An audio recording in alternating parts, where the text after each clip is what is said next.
পড়ছিলাম নবরূপা, কলমে অনামিকা তাহসিন রোজা, পর্ব সংখ্যা 9। ইরফানের মনটা আজ একটু এলোমেলো। বিছানায় হেলান দিয়ে সিলিং ফ্যানে স্থির দৃষ্টি তার। পাশে শান্ত হয়ে ঘুমিয়ে রয়েছে ইনায়া। মাত্রই ঘুম পড়িয়েছে তাকে সে। ইরফান বড্ড ভয় পাচ্ছে। নিহারিকা একটা অতি সাধারণের মধ্যে অসাধারণ মেয়ে। বাইরে থেকে দেখে তাকে যতটা শান্ত, ভদ্র, সরল মনে হচ্ছে, হয়তো ভেতর থেকে ততটাই আত্মনির্ভরশীল ও স্মার্ট। যত সহজে ইরফানকে সে আপন করে নেবে, যদি কখনো প্রতারিত হয় বা অসন্তুষ্ট হয়, তবে ঠিক ততটাই কঠিনভাবে ইরফানকে প্রত্যাখ্যানও করবে। এই ভাবনাটা ইরফানের জন্য অযৌক্তিক ও অস্বাভাবিক। এমন চিন্তা করার কোনো কারণ না থাকলেও সে করছে। কারণ কখন কি হবে, ভবিষ্যতে কোন পরিস্থিতিতে পড়তে হবে, তা সে জানে না। সে শুধু একটা কথাই জানে যে নিহারিকাকে সে মোটেই ঠকাচ্ছে না, প্রতারণাও করছে না তার সাথে। হুট করে ইরফানের ফোন বাজতে শুরু করলো। রাতে ফোন সাইলেন্টে রাখি ইরফান। ইনায়ের ঘুমের যেন অসুবিধা না হয় সেই কারণে। ভাইব্রেশনে সে টের পায় কারো কল এসেছে। স্ক্রিনে আর লেখাটি ভেসে উঠতেই ইরফান ইনায়ের গায়ে চাদর ঠিকমতো ঢেকে দিল। ফোনটা হাতে নিয়ে উঠে বারান্দায় গিয়ে দাঁড়ালো। কলটা ধরার সাথে সাথে ওদিক থেকে ভেসে এলো পুরুষের গলা। Good evening sir. হঠাৎ আমায় স্মরণ করলেন যে? ইরফান কিছু সময় নিয়ে বলল, আগামী সপ্তাহে আমি বিয়ে করছি। দাওয়াত রইল। পুরুষালী কণ্ঠটা হেসে উঠল ওপাশ থেকে। বলল, বাপরে কি অবস্থা! আমার মতো মানুষকেও আপনাদের ভদ্র সমাজে দাওয়াত দেওয়া হয়? আমি তো আশ্চর্য হয়ে গেলাম স্যার। আপনি তো মারাত্মক সাহসী। ইরফানও বাঁকা হাসল। সাহসী বলেই তোমার মতো মানুষের সাথে সম্পর্ক রেখেছি। কোনো মানুষকে দেখেছ একটা ক্রিমিনালের নাম্বার সেভ করে রাখতে? এবারে পুরুষালী কণ্ঠটা নিভে এলো। বলল, স্বার্থ ছাড়া কেউ কিছু করে না স্যার। তাহলে তুমি জানোই আমার স্বার্থ কি। কিন্তু আপনি মরীচিকার পেছনে ছুটছেন স্যার। আমি কিছুই জানি না। আমি নির্দোষ। আপনার প্রাক্তন স্ত্রীকে আমি। ইরফান কথা শেষ করতে দিল না, থামিয়ে দিল মাঝপথে। বলল, আমি আবারও বলছি রুদ্র, তোমায় আবারও সময় দিচ্ছি। সত্যিটা আমায় জানাও দ্রুত, নইলে আমি নিজের খারাপ রূপটা বের করতে বাধ্য হব। খুব একটা ভালো মানুষও নই আমি। ভেবো না যে ভদ্র সমাজে একজন শিক্ষক বলে আমি অনেক সরল। রুদ্র কিছুক্ষণ চুপ করে রইল। ও পাশে শুধু হালকা নিঃশ্বাসের শব্দ, যেন শব্দটাও হিসেব করে ছাড়ছে সে। তারপর গম্ভীর স্বরে বলল, আপনি বদলাননি স্যার। আগেও ভয় দেখাতেন, এখনও দেখান, কিন্তু সত্য সবসময় আপনার পছন্দের হয় না। ইরফান বারান্দার রেলিংয়ে ভর দিল। রাতের বাতাসে গলার স্বর আরও ঠান্ডা হয়ে উঠল। সত্যটা আমার পছন্দ হোক আর না হোক, জানার অধিকার আমার আছে। বিশেষ করে যখন সেই সত্য আমার ভবিষ্যৎ স্ত্রীর জীবন ছুঁয়ে যায়। রুদ্র হেসে উঠল, কিন্তু সেই হাসিতে কোনো আনন্দ নেই, কেবল বিদ্রূপ। তাই বুঝি নিহারিকা ম্যামের কথা বলছেন, তাই তো? ইরফানের চোখ কুঁচকে গেল। তার নাম তোমার মুখে মানায় না রুদ্র, সাবধানে কথা বলো। আপনি দেখি আগের মতোই সতর্ক স্যার। একটু থেমে রুদ্র নিচু স্বরে যোগ করলো, কিন্তু জানেন স্যার, কিছু আগুন আছে, যত ঢেকে রাখবেন ততই ধোঁয়া বেরোবে।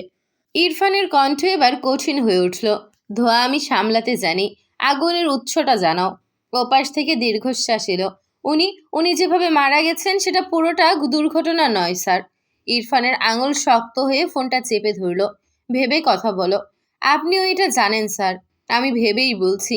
আমি সেখানে ছিলাম না ঠিকই, কিন্তু যিনি ছিলেন তিনি আবার আমার খুব কাছের মানুষ। কে? এই নামটা এখনো বলবো না, কারণ বললেই আপনি আমাকে চুপ করিয়ে দেবেন চিরজীবনের জন্য।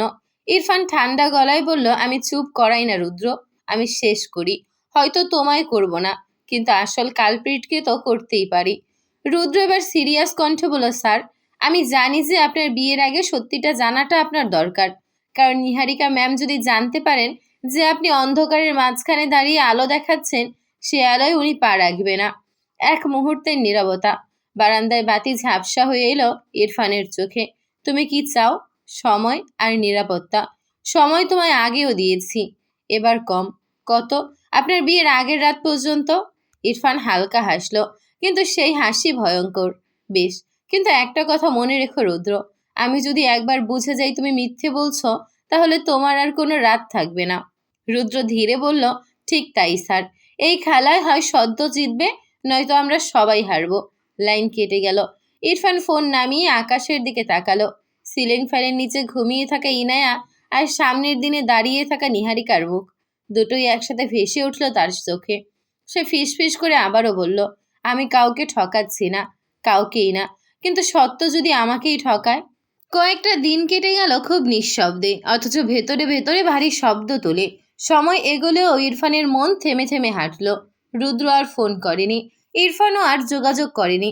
অজানা আশঙ্কা বুকের ভেতর জমে রইল। তবে সে আশঙ্কাকে সে বাইরে বেরোতে দেয়নি, কারণ আজ যে দিনটার নাম বিয়ে। ভোরের আলো ঠিকরে পড়তেই কবির মহল বাড়িটা অন্যরকম হয়ে উঠল। পরিচিত দেয়ালগুলো যেন নতুন করে শ্বাস নিচ্ছে। উঠোন জুড়ে গাধা আর রজনীগন্ধার গন্ধ। দরজার সামনে কলা গাছ, ভেতরে ভেতরে আত্মীয় স্বজনের ব্যস্ত পায়ের শব্দ। কেউ চা চাইছে, কেউ গয়না খুঁজছে, কেউ আবার হঠাৎ হেসে উঠছে অকারণেই। এই বাড়িতে আজ কোনো ভয় নেই, শুধুই উৎসব। ইরফান সাদা পাঞ্জাবি পরে আয়নার সামনে দাঁড়িয়ে আছে। মুখে চেনা স্থিরতা, কিন্তু চোখে লুকানো অস্থিরতা। আজ আর কোনো প্রশ্ন নয়, কোনো সন্দেহ নয়, আজ শুধু প্রতিজ্ঞা। আজ শুধু নিহারিকা আর নতুন জীবন। তামান্না আজ অনেকদিন পর সেজেছে। সুন্দর গোলাপি রঙের শাড়ি পরে ইনায়াকে কোলে নিয়ে তদারকি করছে সে। গায়ে হলুদও হয়ে গেছে। আজ দুপুরে আরেকবার গায়ে হলুদ হয়েই সন্ধ্যায় বিয়ে পড়ানো হবে বলে সিদ্ধান্ত নেওয়া হয়েছে। তামান্নার সাথে হাতে হাতে আজ কাজ করছে ইয়াশাও। সেও আজ ফর্মাল টিনেজ ড্রেস আপ ছেড়ে কষ্ট করে লেহেঙ্গা পরেছে, মুখে হালকা মেকআপ। ইনায়াক এসে তামান্নার কোল থেকে নিয়ে বলল, তামান্না যা তো তুই, বাইরে যা দ্রুত। হুসাইন ভাইয়ের গাড়ি ঢুকছে এলাকায়, হয়তো খুব তাড়াতাড়ি পৌঁছে যাবে। যা, ওদেরকে নিয়ে আয়। তামান্না দেরি না করে গেটের কাছে গিয়ে দাঁড়ালো। হুসাইন হলো ইরফানের ছোট ফুপুর ছেলে। বিদেশে ছিল দীর্ঘ সময়। ঠিক 3 বছর পর পড়াশোনা শেষ করে দেশে ফিরেছে। কয়েক মাস থেকে আবারও ব্যাক করবে। সকাল থেকে দৌড়াদৌড়ি করতে করতে ঘেমে গিয়েছে তামান্না। শাড়ির আঁচল দিয়ে কপাল মুছে নিয়ে সে উঁকি মেরে দেখতে থাকলো বড় গাড়িটা আসছে কিনা। কয়েক মিনিটের মধ্যেই গাড়ি দেখতে পাওয়া গেল। তামান্না তড়িঘড়ি করে সিকিউরিটি গার্ডকে বলে দরজা খুলে দিল। গাড়িটা ভেতরে আসতেই তামান্না জোরে জোরে ডেকে উঠল, খালামণি তাড়াতাড়ি বাইরে এসো, দেখো কে এসেছে। আয়েশা বেগম বাগানেই ছিলেন, সেখানে বড় করে স্টেজ সাজানো হচ্ছে। তামান্নার কণ্ঠ শুনে তিনিও দ্রুত দৌড়ে আসলেন। গাড়িটা থামতেই প্রথমে দরজা খুলে নামলো হুসাইন। লম্বা ছিপছিপে গড়ন, পরিপাটি শার্ট প্যান্টে একরাশ সহজ হাসি দিয়ে শ্যামবর্ণের মুখটা রোদের আলোয় আরও উজ্জ্বল লাগছে। চোখের সেই মানুষগুলোর চেনা উচ্ছ্বাস, যারা দীর্ঘদিন পর বাড়ি ফেরে, অথচ বাড়িটা যেন তাদের জন্যই অপেক্ষা করছিল। আসসালামু আলাইকুম ছোট ম্যাডাম। গেটের ভেতর ঢুকেই গলা ভরাট করে বলে উঠল হুসাইন। তামান্না এক মুহূর্ত তাকিয়ে রইল, তারপর হেসে ফেলল, ওয়ালাইকুম সালাম। আরে বাপরে, তুই তো পুরো মানুষ হয়ে গেছিস রে। হুসাইন হেসে মাথা চুলকালো। মানুষ তো আগেও ছিলাম বইন, এখন শুধু একটু এক্সপোর্ট কোয়ালিটির। এই কথায় আশপাশ হেসে উঠল 2-1 জন। ঠিক তখনই গাড়ির অন্য পাশের দরজা খুলে নামলো আরেকজন। হালকা ধূসর লেহেঙ্গা, চুল বাঁধা, চোখে কাজলটা একটু বেশি গাঢ়, মুখে কোনো হাসি নেই, বরং ঠোঁটের কোণে চাপা একরকম বিরক্ত ভাব। তাকিয়ে তাকিয়ে চারপাশটা মেপে নিচ্ছে সে। হুমায়রা, হুসাইনের ছোট বোন। আসসালামু আলাইকুম, নিচু স্বরে বলল সে। কণ্ঠে বিনয় আছে কিন্তু উচ্ছ্বাস নেই। ততক্ষণে আয়েশা বেগম ছুটে এসেছেন। হুসাইনকে দেখেই চোখ দুটো ভিজে উঠল তার। এক পা এগিয়ে এসে দুহাতে মুখটা ধরে বলেন, আল্লাহ, আমার ছেলেটা কত বড় হয়ে গেছে রে। এই 3 বছরে একবারও তো তোকে ঠিক করে দেখা হলো না। হুসাইন সঙ্গে সঙ্গে ঝুঁকে পড়ল। মামি, তুমি তো আগের মতোই আছো দেখা যায়। আমায় চিনে ফেললে? আমি তো ভেবেছিলাম চিনবেই না। চিনব না? আয়েশা বেগম হেসে কপালে হাত রাখলেন তার। তুই তো আমার নিজের ছেলের মতো। বিদেশি থাকিস বলেই দূরে, নাহলে বুকের কাছেই থাকতিস। হুসাইনের চোখে মুহূর্তের জন্য নরম একটা আবেশিত আলো ভেসে উঠল। এই কথাটার জন্যই তো দেশে এলে আগে তোমাদের বাড়িতে আসি মামনি। পাশেই দাঁড়িয়ে থাকা হুমায়রা তখনও নীরব। আয়েশা বেগম তার দিকে তাকিয়ে হাত বাড়ালেন। এই যে, আমার হুমায়রাও বড় হয়ে গেছে, কি সুন্দর লাগছে আজ। হুমায়রা সামান্য মাথা নুইয়ে বলল, ধন্যবাদ মামি। চোখে তখনও সেই চাপা হিসেবি দৃষ্টি। সব কিছু দেখে নিচ্ছে, কিন্তু কিছুই প্রকাশ করছে না। চাপা স্বভাবের মানুষেরা এমনই হয়। তামান্না হাত নেড়ে বলল, এই যে, দাঁড়িয়ে দাঁড়িয়ে কথা না বলে ভেতরে এসো সবাই, আজ তো বাড়িটা যুদ্ধক্ষেত্র। হুসাইন চারপাশে তাকিয়ে হাসলো। বুঝতেই পারছি ইরফান ভাইয়ের বিয়ে বলে কথা। হুমায়রা চুপচাপ তার পেছনে হাঁটতে হাঁটতে একবার বাড়ির ভেতরের আলো ঝলমলে সাজের দিকে তাকালো। চোখে এক ঝলক কৌতূহল, সঙ্গে অজানা কিছু ভাবনা। হাসি, ব্যস্ততার অপেক্ষার শব্দ বেরিয়ে হুসাইন আর হুমায়রা ধীরে ধীরে বাড়ির ভেতরে ঢুকে পড়ল। বাড়িটা যেন আরও একটু পূর্ণ হয়ে উঠল তাদের আগমনে। অন্যদিকে নিহারিকার ঘরে যেন সময় থমকে গেছে। আয়নার সামনে বসে থাকা মেয়েটা আর আগের সেই শান্ত সাধারণ নিহারিকা নয়। শাড়ির প্রতিটা ভাঁজের যত্ন, কপালে টিপে দৃঢ়তা, চোখে অদ্ভুত এক আলো, ভয় আর সাহসের মাঝামাঝি দাঁড়িয়ে থাকা এক নারীর আলো। রাবেয়া বানু বারবার চোখ মুছছে। মেয়েকে আজ নতুন করে চিনছে সে। আমার মেয়েটাকে আজ এত সুন্দর লাগছে কেন রে? কথাটা বলতে বলতে গলা ভেঙে যায় তার। নিহারিকা হালকা হেসে মায়ের হাতটা চেপে ধরল। সে জানে আজ তাকে শুধু সাজানো কোণে হতে হবে না, তাকে নিজের সবটুকু বিশ্বাস নিয়ে সামনে এগোতে হবে। বিকেলের দিকে নিহারিকাদের বাড়িটায় লোকজনে ভরে গেল। কাজী সাহেবের গলা, কোরআনের তিলাওয়াত, ফিসফাস আর চাপা উত্তেজনা সব মিলিয়ে বাতাসটাও ভারী হয়ে উঠল। আর ঠিক তখনই হলের এক কোণে দাঁড়িয়ে থাকা ইরফানের ফোনটা হঠাৎ একবার কেঁপে উঠল। স্ক্রিনে ভেসে উঠল আবারও একটাই অক্ষর। আর ইরফান তাকিয়ে রইল, ধরল না। চোখ তুলে তাকালো স্টেজের দিকে, যেখানে কিছুক্ষণের মধ্যেই নিহারিকা এসে বুঝবে আজ সিদ্ধান্তের দিন, আজ আর পেছনে ফেরার দিন নয়। সন্ধ্যার আলো ধীরে ধীরে গাঢ় হতে শুরু করেছে।